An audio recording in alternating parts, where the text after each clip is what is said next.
Hingga pagi ini masih terus kita memantau terkait dengan perkembangan di mana banjir menggenangi wilayah Jakarta sejak Selasa hingga Rabu pagi hari ini. Di mana dari data yang kami dapatkan ada 54 RT dan 23 ruas jalan yang terendam oleh banjir.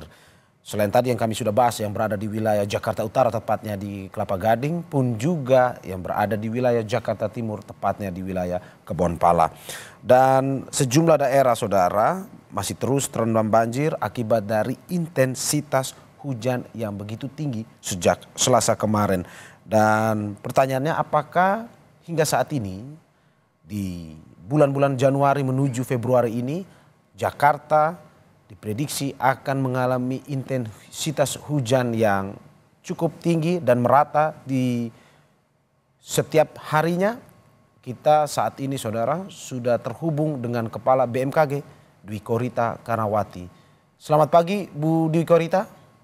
Selamat pagi Mas Mario. Terima kasih. Assalamualaikum warahmatullahi wabarakatuh. Terima kasih Bu sudah bergabung di Breaking News Kompas TV pagi ini. Bu, bisa dijelaskan terkait dengan intensitas hujan yang begitu tinggi ini sejak Selasa kemarin hingga saat ini dan akhirnya mengakibatkan banjir di wilayah Jakarta. Baik, Ya. jadi sebetulnya kami BMKG sudah mengantisipasi bersama Pemprov DKI itu sejak akhir November awal Desember untuk menghadapi curah hujan intensitas tinggi sampai ekstrim di wilayah Jakarta ya. Nah, apa yang membuat kami bersiaga sejak awal Desember? Karena sejak awal Desember hingga saat ini ada beberapa fenomena atmosfer yang terjadi secara bersamaan dan mengakibatkan saling menguatkan atau terjadinya amplifikasi pembentukan awan-awan hujan. Yaitu yang pertama adalah fenomena masuknya monsun Asia ke wilayah Indonesia yang membawa massa udara lembab atau basah ya dalam jumlah yang besar. Dan saat ini di Jakarta sedang memasuki puncaknya sehingga intensitas dari monsun Asia ini menguat. Makin menguat. Kemudian bersamaan terjadinya dengan anomali iklim global, yaitu fenomena La Nina, La Nina lemah yang berdampak pada peningkatan curah hujan dapat mencapai 20%. Ini akibat meningginya Samudra Pasifik bagian tengah timur. Kemudian bersamaan juga dengan masuknya Madden-Julian Oscillation atau gerombolan awan-awan hujan yang bergerak dari Samudra Hindia, tepatnya terbentuk di timur Afrika, kemudian melintasi Katulistiwa menuju Pasifik, tapi saat ini sedang melewati wilayah Jawa dan sekitarnya, sehingga terjadilah penambahan pembentukan awan hujan dan peningkatan curah hujan. Satu lagi yang juga sangat signifikan terjadinya bersamaan dengan seruak udara dingin yang bertiup dari arah dataran tinggi Siberia. Indeksnya ini menguat saat ini, terutama kemarin itu menguat dan berdampak pada peningkatan curah hujan di wilayah selatan barat Indonesia. Seperti itu, apalagi juga terjadi gelombang ekuator, Kelvin dan Rossby, dan juga terjadi sirkulasi siklonik di beberapa wilayah Indonesia, ya, antara lain di Selat Karimata, Laut Halmahera, Laut Arafuru, hingga Samudra Hindia Selatan Jawa. Semuanya itu saling mengamplifikasi, menguatkan, maka terjadilah curah hujan yang lebat hingga ekstrim. Dan itu kami antisipasi sejak awal Desember. Sehingga sebenarnya pemerintah DKI itu relatif sudah siaga sejak awal Desember untuk menghadapi kali ini. Demikian. Oke Bu, tadi Bu mengatakan terkait dengan puncaknya saat ini. Kalau bisa dijelaskan berapa lama atau akan berlangsung berapa lama puncaknya Bu? Apakah memang Januari hingga Februari akhir atau bagaimana sebenarnya? Diprediksi mulai Januari dan bisa berlanjut sampai Februari. Insya Allah Februari akhir sudah melemah. Oke, apakah intensitasnya akan seperti hari Selasa kemarin, Bu, dengan curah hujan yang begitu tinggi dan juga berlangsung lama? Eh, Umumnya setelah berlangsung selama ya 1 sampai 3 hari begitu, trennya mulai melemah, kemudian nanti selang beberapa saat, beberapa hari hingga beberapa minggu akan menguat lagi. Kenapa demikian? Karena fenomena-fenomena yang saya sebut tadi, seperti Madden-Julian Oscillation, kemudian juga seruakan udara dingin. Nah, ini merupakan fenomena yang ada siklus baliknya, ada pengulangannya. Itu kira-kira akan berbalik lagi dalam kurun 30 hari sampai 40 hari. Jadi akan ada kejadian yang sama lagi dalam kurun waktu tersebut.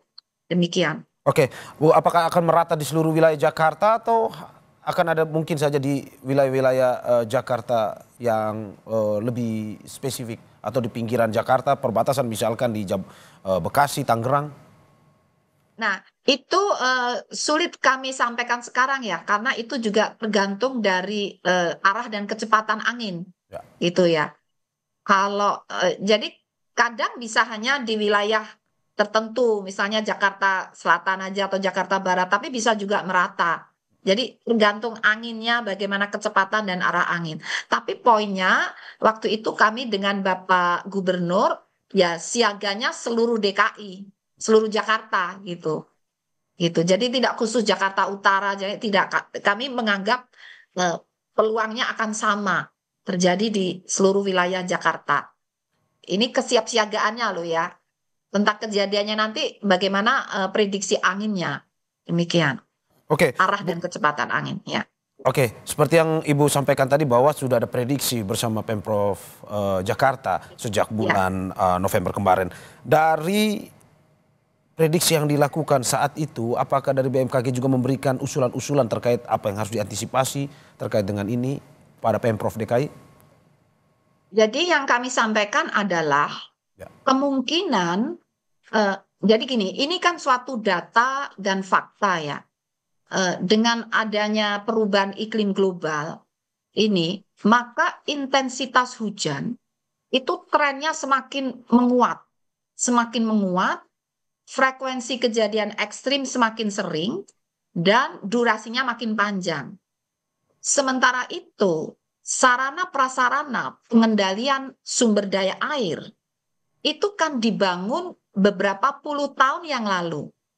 Dikala saat itu desainnya itu belum memperhatikan adanya tren lompatan intensitas dan frekuensi hujan akibat dampak perubahan iklim. Sehingga ada kemungkinan seandainya diasumsikan sistem pengendaliannya sudah sempurna baik ya, tidak ada sedimentasi yang menyumbat ya, volume kapasitasnya maksimal atau optimal, tetapi kalau desainnya sudah 20 tahun lebih yang lalu, bahkan sampai 30 hingga 50 tahun yang lalu, tidak didesain untuk menghadapi fenomena hujan yang terjadi saat ini. Sehingga kemungkinan overflow itu akan terjadi. Itu yang sudah kami diskusikan dengan Bapak Gubernur dan seluruh jajarannya. Sehingga harus ada ekstra ya. Selain tentunya kapasitas itu harus dimaksimalkan ya. Sedimentasi harus dibersihkan ya. Volumenya harus dimaksimalkan.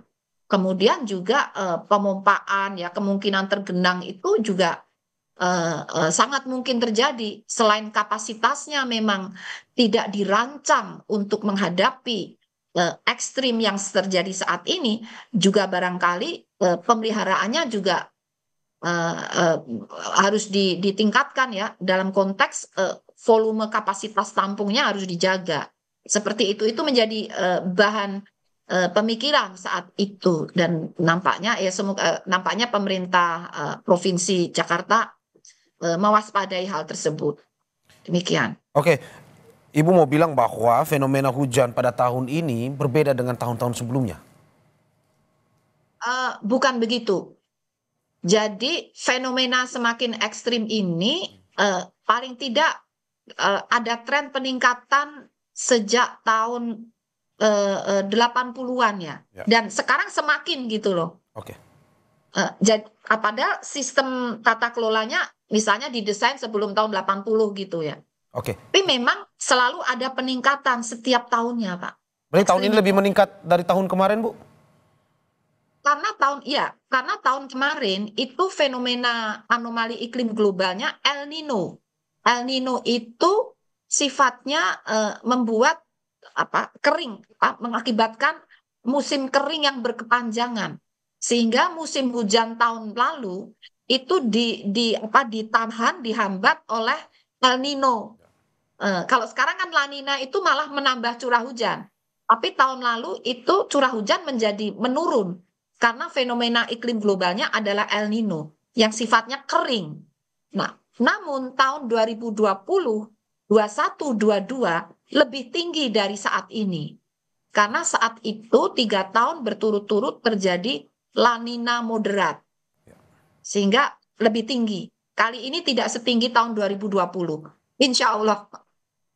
Oke. Demikian. Oke, Bu, kalau melihat tadi Ibu menjelaskan setiap tahun semakin tinggi, tahun ini lebih tinggi daripada tahun kemarin, apakah mungkin saja dari BMKG memprediksi bahwa mungkin jika intensitas hujan yang begitu tinggi dengan kesiapan wilayah Provinsi Jakarta yang hari ini masih terjadi banjir juga, kalau memang tidak ada antisipasi lebih lanjut, apakah mungkin akan terjadi banjir besar di Jakarta?